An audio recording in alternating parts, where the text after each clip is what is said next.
Next, what I want to do is point out to you the 6 major world trade routes that we're going to be talking about and using in world history too. If you look at the eastern hemisphere of the world here, of course, Europe and Asia and Africa had not discovered the western hemisphere at this point before 1500.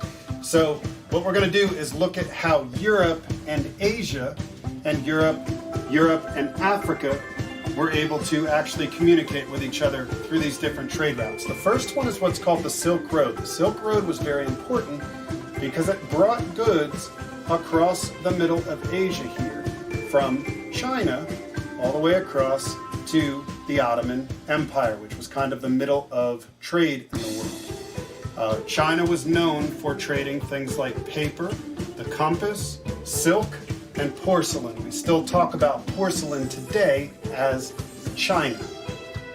If you come this way, the Chinese actually used a route called the Maritime Indian Ocean route, and that ended here in the Red Sea, and it also ended over here in the Ottoman Empire. So the Chinese were able to get their paper and their compass, their silk and so on over here to the Middle East by using this maritime or ocean, specifically Indian Ocean trade route.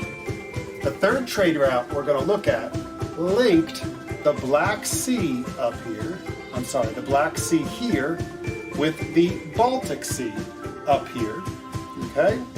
And this is called Northern European River Trade, okay? And you can see primarily the product that was brought along here was a product called amber, which is made of a sap, and it is actually a type of jewelry.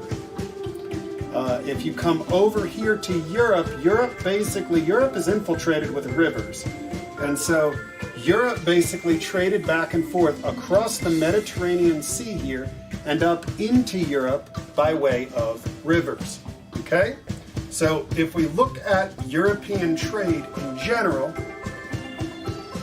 Europe traded down this way out into the Mediterranean, and then they would come across this way and again end up in the Ottoman Empire. You can see this Ottoman Empire, which I am going to put a big O around for Ottoman Empire. You can see their importance in world trade. They were kind of the center of world trade. So medicine and astronomy and knowledge about mathematics and so on moved its way from places like India here into the Middle East. Products from China and so on ended up here in